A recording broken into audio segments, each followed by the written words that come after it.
Hi there, Chamber friends. I'm Molly Grover, President and CEO of the Dubuque Area Chamber of Commerce, inviting you to a new space where we talk about real topics shaping our community. Let's unpack that. Together, we're going to have real conversations, real stories.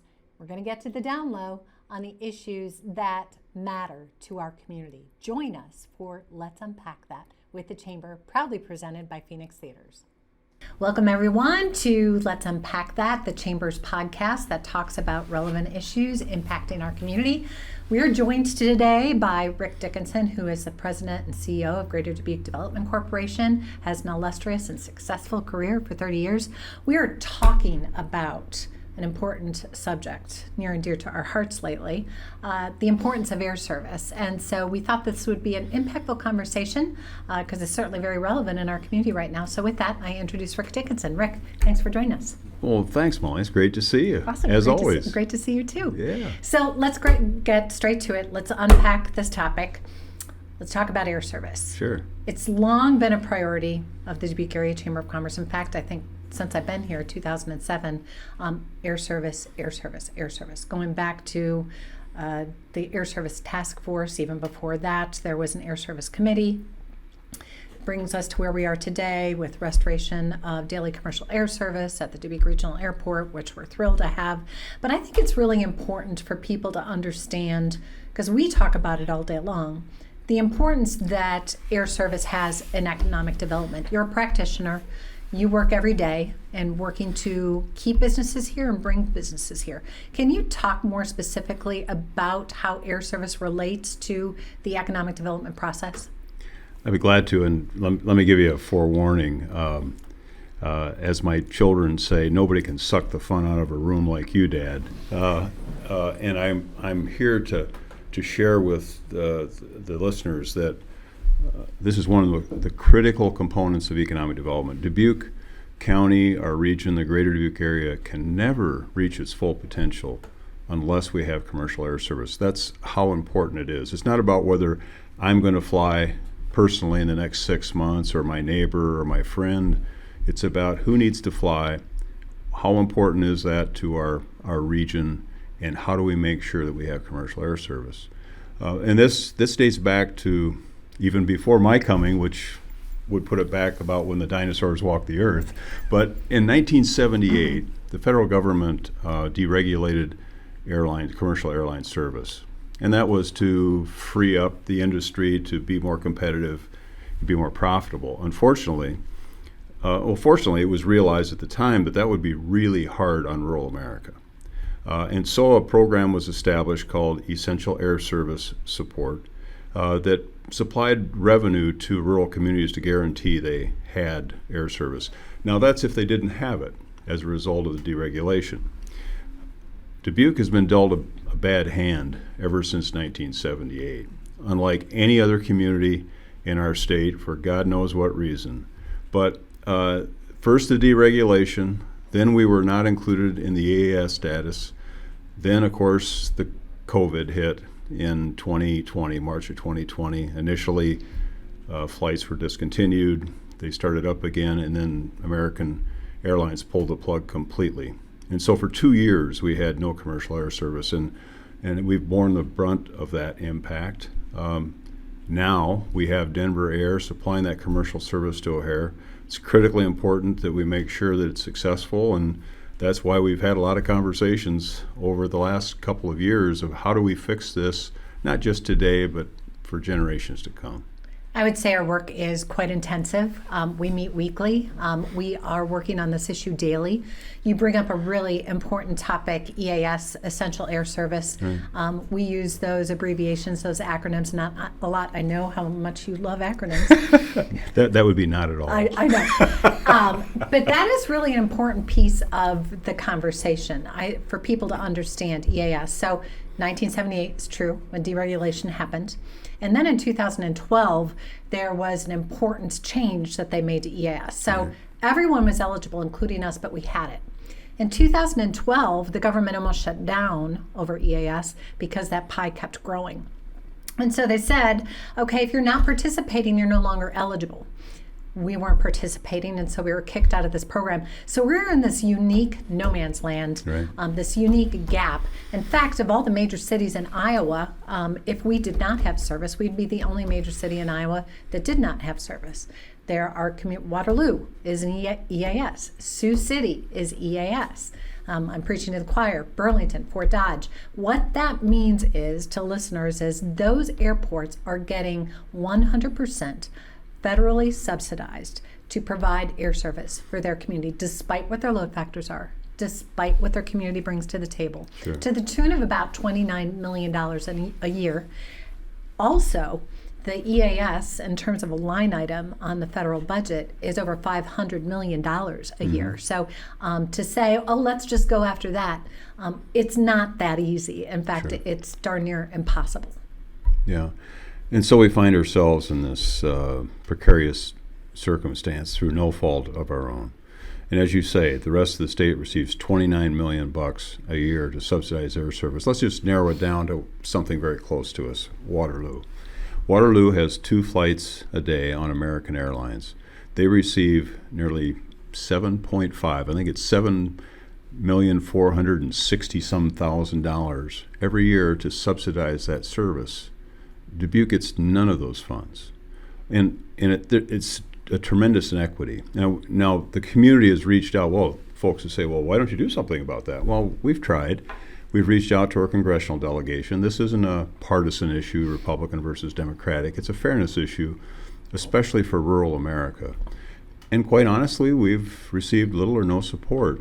And it would necessitate change in legislation that would allow a community like Dubuque and others around the country that are in our circumstance to have that eligibility for EAS and guarantee commercial air service. In the meantime, for our region's sake, for our citizens' sake, we have to find some stopgap measure. I think we have found that with Denver Air. We have to make sure it's successful, and that's going to take some time. So in the industry of economic development, you are the platinum standards. Everyone looks at Dubuque as the model, and you're part of that. Your success speaks for itself, and the success of our economy today is due largely in part to your work and the work of Greater Dubuque Development Corporation. With that being said, air service is really a key infrastructure asset in talks that you have in attracting employers and attracting businesses that might want to invest here or keeping businesses, correct?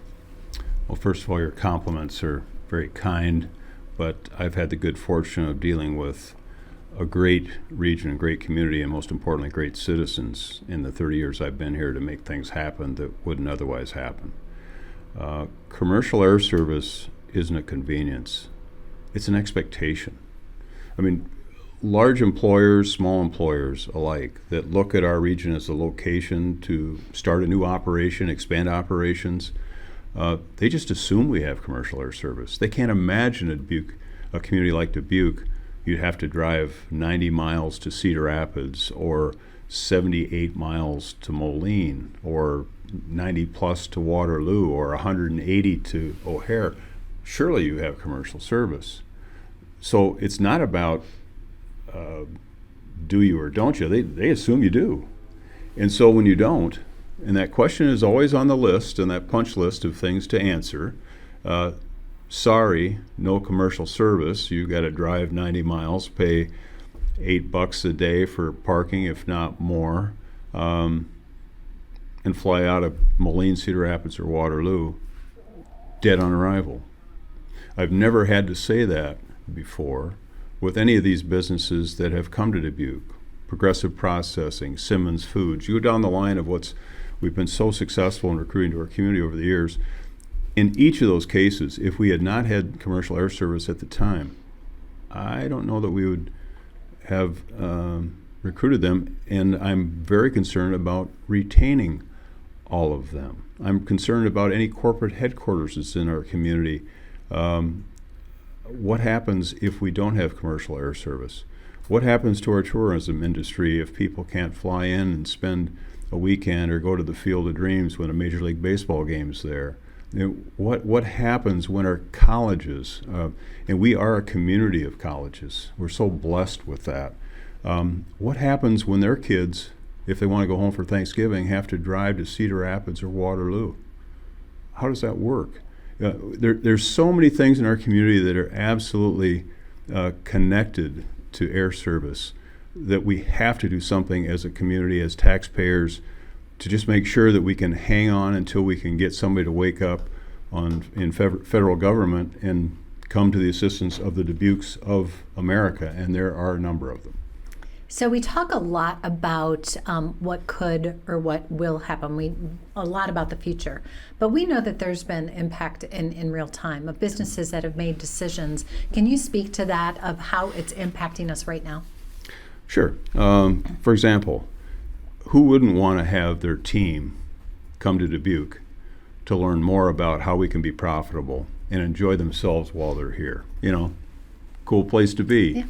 Yeah. You have your meeting, but you have great hotels, motels, great attractions, great nightlife, recreational opportunities, beautiful river valley. The Mississippi is a huge draw in itself.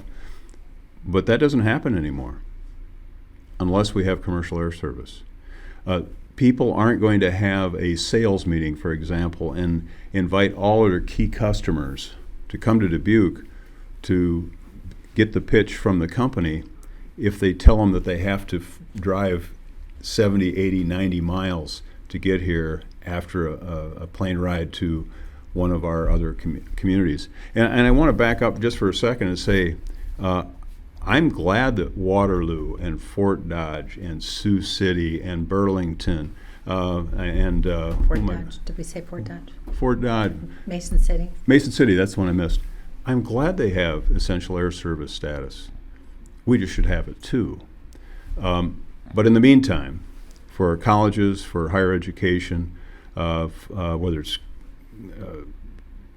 and healthcare, which I have not mentioned, if you try to recruit a physician to our community, and in the first interview, you have to tell them, by the way, you can't fly out of Dubuque. You have to drive 80, 90 miles from here to catch a plane. Guess what? End of interview. Unless that individual has a real connection to Dubuque, family connection, went to school here, knows other folks here, married well, and their significant other is from here. Barring that, it's a huge obstacle to recruit the physicians and the healthcare providers we need in our market, the professors at our colleges, the engineers at John Deere, but more importantly, John Q. Citizen. That, hey, guess what? Once in a while, you just like to hop on a plane and take a vacation. Why should you have to drive 90 miles, pay that, 10 plus or minus bucks a day for parking? The inconvenience of it, the drive time, the expense of the drive. Why Dubuque and no other place? So in the meantime, we have to make things work. We've heard the same conversations. Your investors, our members, have sales meetings, have conferences here. The optics, let alone the logistics, don't work. And having to have people drive 70, 80, 90 miles. The statistic has been shared by our mayor that one other airport in the United States has to drive further than our catchment area to access to local air service before we had the daily commercial air service. And that community is Del Rio, Texas. Correct. In fact, their closest airport is in Mexico, not even in the United States. Winter chicken dinner. So the challenges are real. We hear from our members, we hear from our business folks, we hear from investors. What do you think are the misconceptions as it relates to the public at large about air service? Good question. And there's a lot out there, and it's understandable because people aren't eating, sleeping, and drinking this issue like we are. So the logical question would be, well, why don't we just call up American Airlines and have them fly out of Dubuque, or United, or Delta? Yeah. Why not? Yeah. Well, guess what? We've tried, and the answer is not. Maybe it's a hard stop. No. And why? Because those airlines, those publicly traded companies, are the fewer rural airports there are, the better they like it. They would like everybody to drive to one airport to go from that location to O'Hare because their overhead costs would be less. But in doing that, rural America would be left on the bricks as far as having access to commercial air service and an expectation. So that's a logical question. Why not that? Well, and then it's why don't we just start our own airline? The best way for a billionaire to become a millionaire is to own an airline. Correct. It's a tough business, and you can't do it on your own. People have thought positively about this wonderful asset we have with the University of Dubuque and the flight school, which is a tremendous asset in our community. Well, why not just have Dubuque fly people to Chicago? No, that doesn't work. That's not commercial air service. So all the existing airlines have been contacted, what we call legacy carriers, the Deltas, Americans, Uniteds of the world, and it's a hard no. You can't start your own airline. University of Dubuque is a gift, but it's not an answer to this problem. And so we've hired a consultant. The consultant reached out to one of the carriers that serve rural markets, which is Denver Air. We had negotiations with Denver Air for probably 6 months. Mm-hmm. They finally agreed to come. November 4th of 2024 was the first day of operations, and we've done the best we could. You're a to make it popular work. guy. Yeah, right. Sorry about that. Maybe I should shut my phone off, huh? No worries.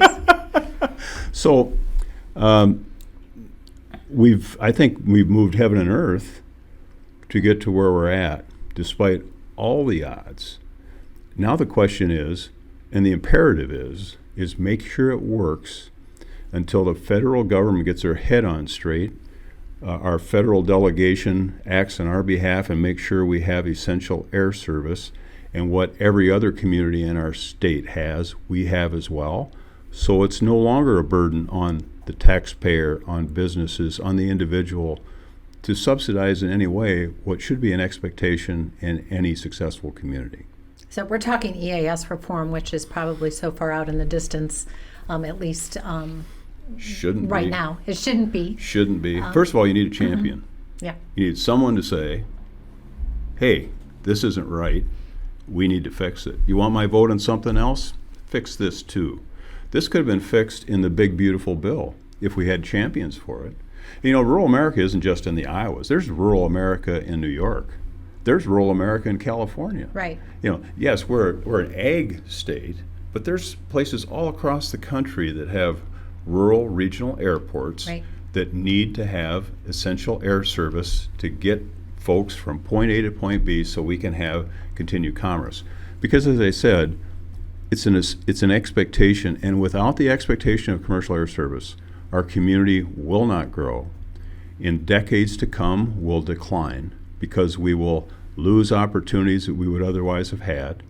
We'll lose the ability to recruit the talent that we need, and we may lose some of the folks who are already here because, for example, Barnstead Thermal Line, about 10, 15 years ago, they shut their doors, moved to North Carolina. It was one of the most profitable operations they had in the country. But the CEO at the time that had acquired the company flew to Dubuque one time when we had air service, but he didn't think it was cool enough and said, labeled us as Hooterville, and guess what? All these wonderful people and this company that was domiciled and started in our community was gone.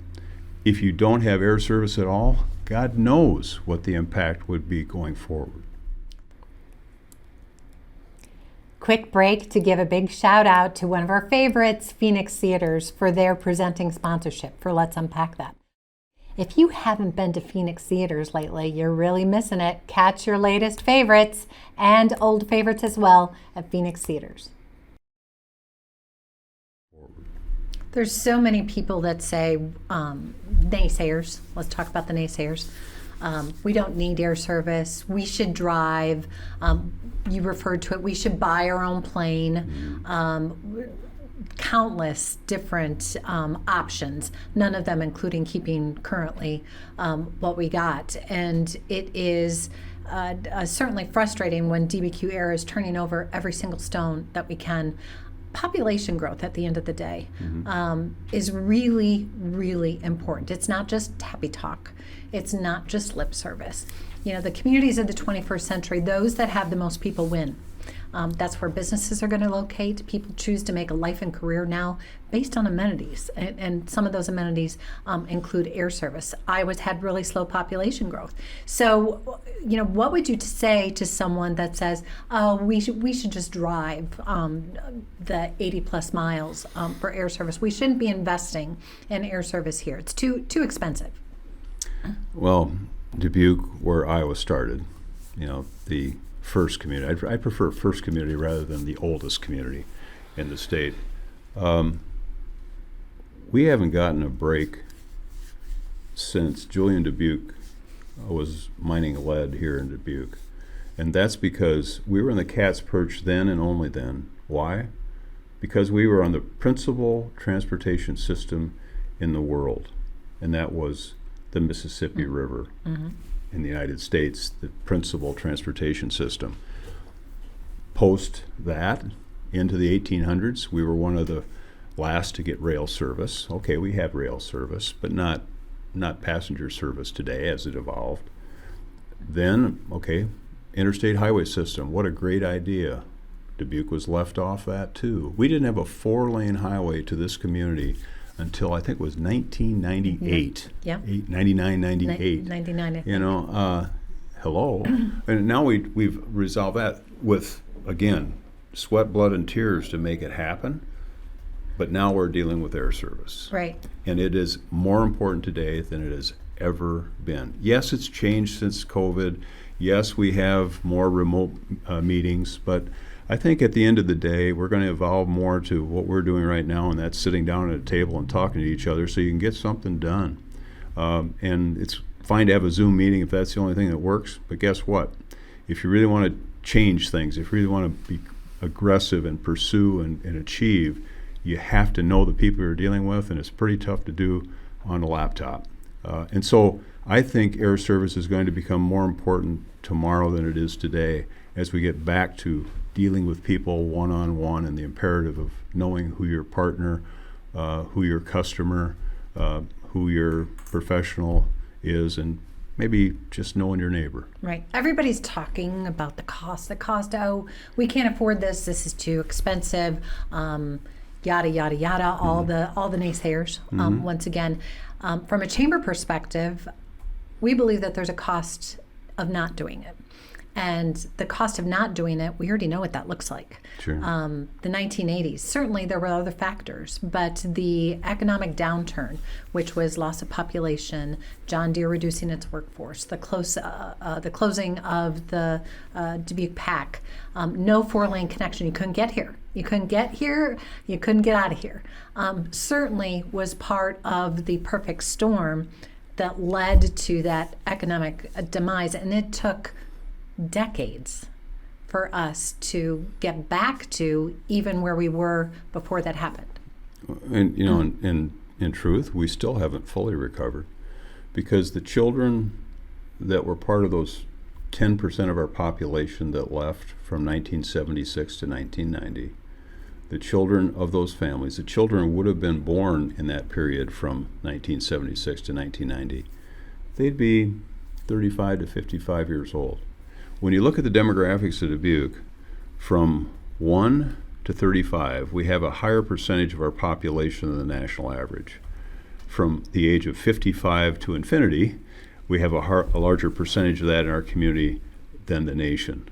But that demographic from 35 years of age to 55 years of age, those children of the families that left, the children that would have been born here had they not left, that category were less than the national average 40 years later. So be careful what you say, be careful what excuses you give on things that can have serious economic impact on a community, because generations from now would have to reap the benefits or the deficit of that if you fail to act today. I think the community has moved heaven and earth to make commercial air service a reality today. It's been a heck of a journey since November 4th. A lot of things got thrown in our way. O'Hare Airport in particular, with construction and having to get on a bus, go to point A to point B, an afternoon flight instead of a morning flight. But guess what? We have a morning flight now. O'Hare is fixed. The rates are competitive. We're offering a $100 voucher to folks that'll book no matter when they take that flight, as long as they book now by October 31st, trick or treat. And so I think we're doing everything we need to do. We just need to keep our foot on the pedal and move forward. Yeah, air service is an expected amenity. I think once upon a time, people thought, oh, that's a luxury, and not everybody flies. In today's 21st century global economy, everybody flies, whether it be for business or leisure. And so we absolutely have to have it, full stop. American's not coming. United's not coming. Delta's not coming. There's nobody waiting in line. We have turned over all those stones. We'd love it if that's an option. It's not an option. So minimum revenue guarantees. There's lots of talk out there about the vote the city's going to be taking, and I think the county supervisors are going to address it in a work session. Let's talk a little bit about minimum revenue guarantees, also known as an MRG, again, another acronym I know you love, and what that looks like, and why that is what we have to bring to the table. Yeah, and these are difficult choices for elected officials and taxpayers to take, because there's so many things that we need to address simultaneously, and it's tough to put another issue on the pile of issues. From our perspective, Greater Dubuque Development Corporation has sent a letter to both the mayor and council of Dubuque and to the county board of supervisors, asking for their favorable consideration of funding a revenue guarantee so that the service can be continued until we get at least 80% occupancy on the plane, which means with a 50-passenger jet, we need to average 40 people per flight, and the revenue from the flight makes money so that Denver Air, or any other airline that was providing service, is profitable, because they're not a charitable organization, they are a business. And we can do it because pre-pandemic, there were 90-plus people flying out of Dubuque every day, and we had 80% leakage, meaning even then people were driving outside of Dubuque to catch a plane someplace else. What we need now is 40 people to get on the plane, excellent service, tremendous reliability. What really excites me about supporting Denver Air and the continuation of service is service begets service, right? You have to start somewhere. So having one successful flight, other airlines are going to take note of that, both leisure and corporate travel. And we need that flight in order to bring more businesses, more airlines, carriers to the table. I couldn't agree more. I mean, it's pretty simple. It's not rocket science. We need to have the people that are living in the Greater Dubuque region that are going to fly out of Dubuque. We don't want them not to fly. We just ask that they fly out of Dubuque. Now, will it always work based on schedules or timing? Perhaps not, but at least have it be your first choice, your first option. That's one.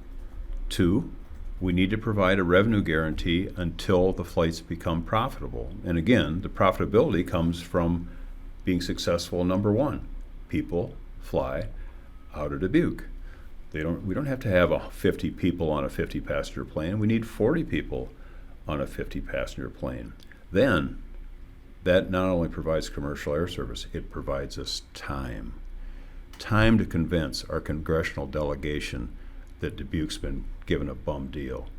Time to convince this nation that rural air service is absolutely an essential requirement for success in rural America.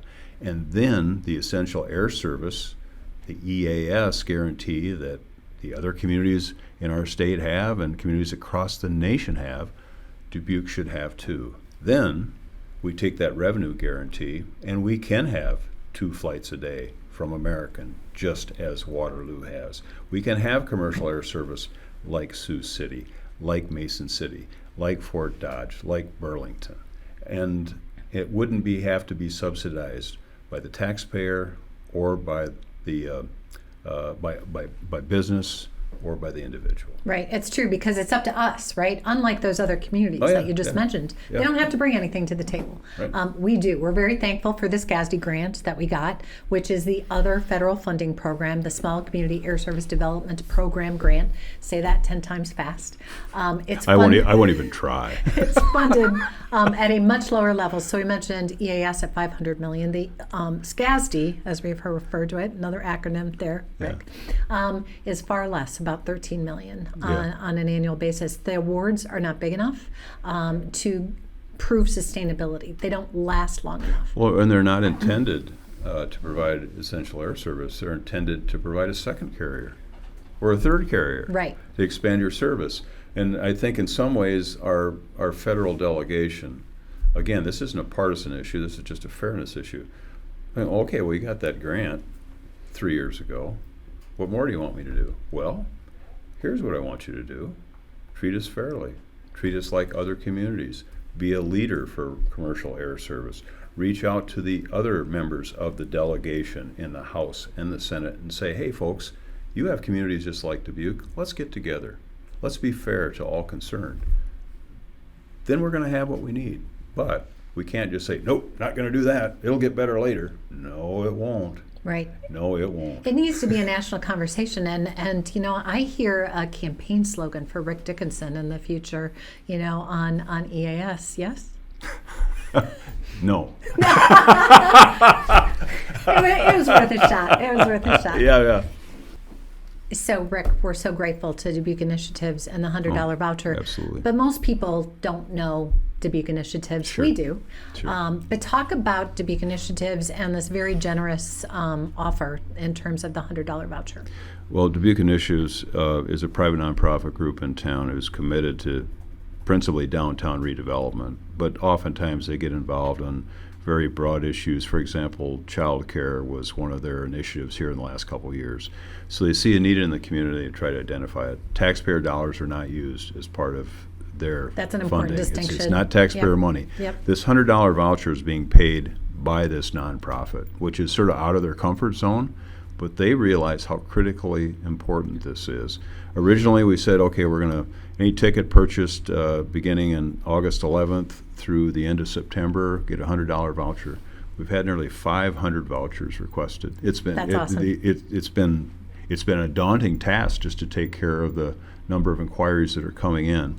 But Dubuque Initiatives just expanded that to the end of October. So I'd encourage, when the money's out, it's out. But I would encourage anybody that wants an extra bump, that $100, to experience the airport and Denver Air for the first time, or if you fly once a week, we don't care.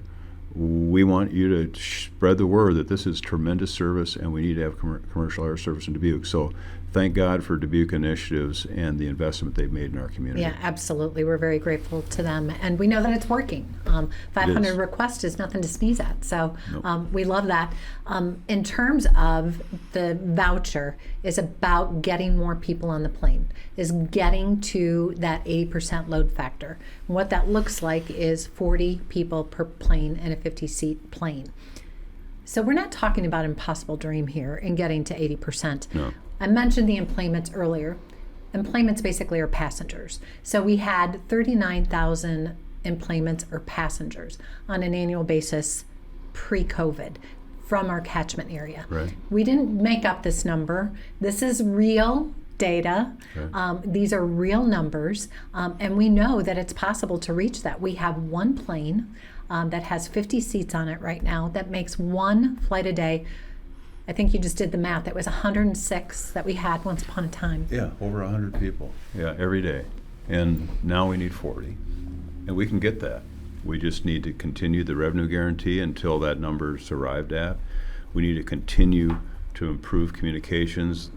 Part of it's education of our community because they Absolutely. didn't have air service for 2 years. Absolutely. It's not their fault they think there's no air service. We're retraining them. Yeah, exactly. And so I think it behooves us in any position of leadership to communicate the truth to the community that this is an imperative. This is how it works. These are the incentives involved.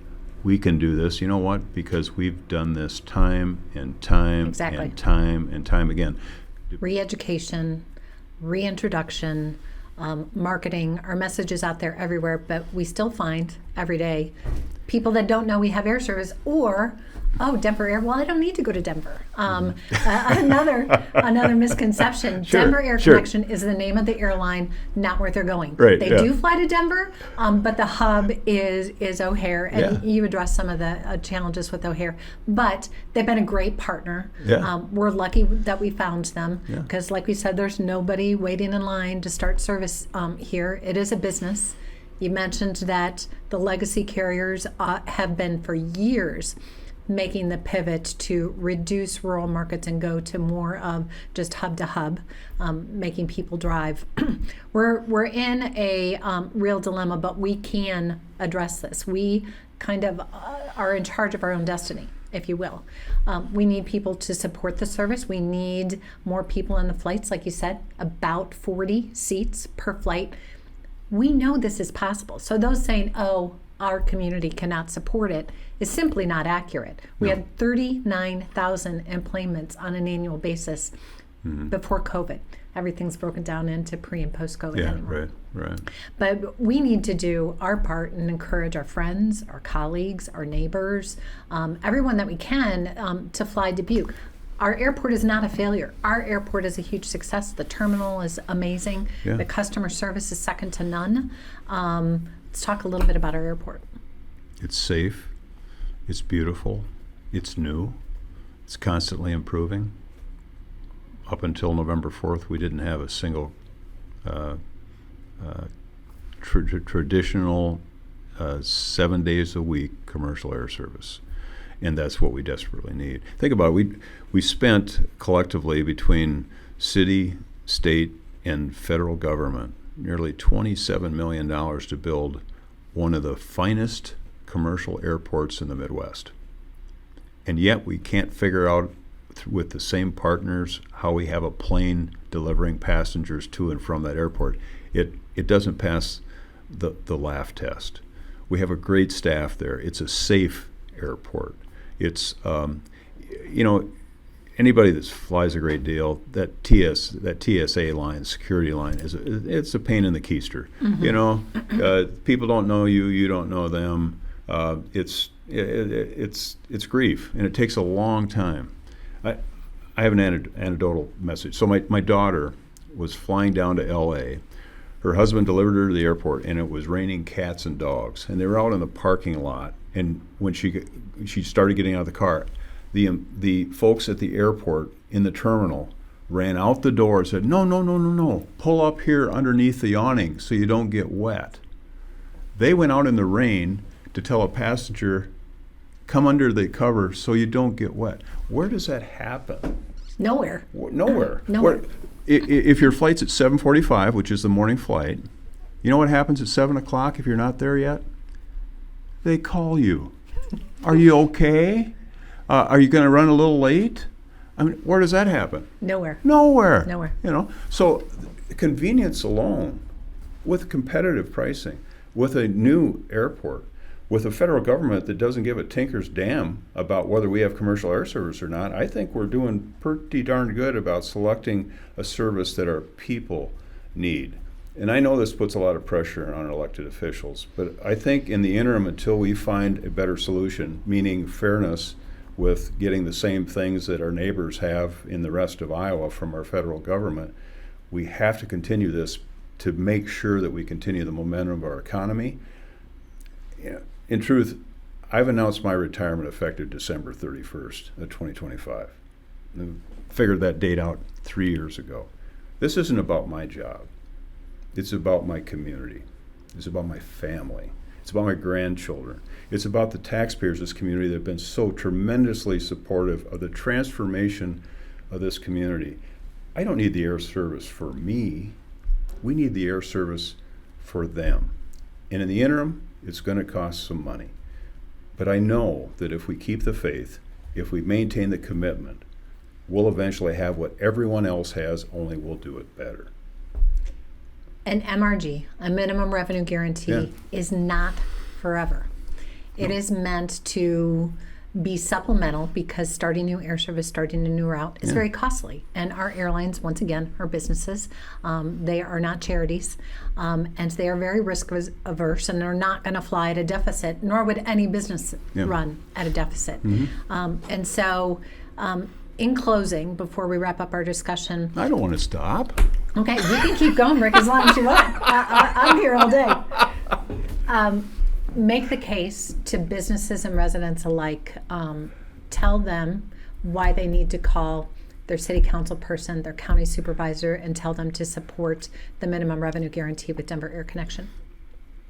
Well, it shouldn't beg the question. It's for their own good. But, we've had about 500 applications for this $100 voucher, and we encourage people to do that as well. Email or call Greater Dubuque Development, book your flight between now and October 31st. Get us the information. We'll get you that $100 voucher, which even makes it more competitive to fly out of Dubuque. But we get a lot of really nice messages when the people send in their ticket for that reimbursement. One came in today, and it started with, "I love our little airport. I love it." Okay, elected officials, there are people out there that understand what we just talked about. They understand the level of convenience. They want their children to be able to fly back and see them. They want to be able to fly out and see their children that have gotten wings and fate or opportunity of taking them someplace else. They want to see them. They want to see their grandchildren. You shouldn't have to drive 80, 90 miles to make that a reality. So the revenue guarantee is critical. And every month, we need to do everything we can to reduce the requirement for that revenue guarantee by increasing enplanements and making sure that Denver Air is profitable out of Dubuque. And we can and must do it. We must do it. There's so many people that don't want change, that are no to everything. Don't be spending my taxpayer money. I don't want that. Well, I would offer that there's a saying, I don't know who said it, but I like it. Change is inevitable. Change is going to happen whether you want it to or not, right? Yeah. Change is inevitable, but growth is optional. We can choose to embrace this air service. Choose and say yes to our future that includes air service, yes to growing our population and having future economic development opportunities, yes to make sure that people consider Dubuque as a place to make a life and career. Without it, the concern and the risk is real. We lose tax base. We lose employees. We lose employers, and taxes inevitably go up as a result if you lose that. So there is a cost to the public, to businesses and residents alike, whether they support this or don't support this. I would argue that the cost is far greater to now and our future. Vitality, not supporting this, not investing in this MRG now because we know what that looks like. And so I would ask everyone listening, if you have any questions, reach out to Greater Dubuque Development Corporation to have conversation. Reach out to the Dubuque Area Chamber of Commerce. We live, eat, and breathe this stuff. It is consuming our lives as we speak. We can do this together, but we need help and support to do it. Amen. I agree with that completely. I think we have tremendous people on the mayor and council, the board of supervisors. I think they need encouragement from the taxpayer. See, I don't see this as an expense. I see this as an investment. Yep, agreed. A required investment to make sure that our children and our children's children have opportunities in Dubuque. And if they don't happen to be in Dubuque, they have opportunities to come home and see what they're missing. Absolutely. Amen. To that, I think that does it for this episode of Let's Unpack That. Thank you, Rick, and we hope you join us next time. That's a wrap for this episode of Let's Unpack That. On behalf of myself and my chamber colleagues, thank you so much for joining us and spending this time with us. We hope that if you have issues that you'd like to unpack, you reach out to us because we want to hear from you. On behalf of the chamber and our sponsor, Phoenix Theaters, we'll see you next time.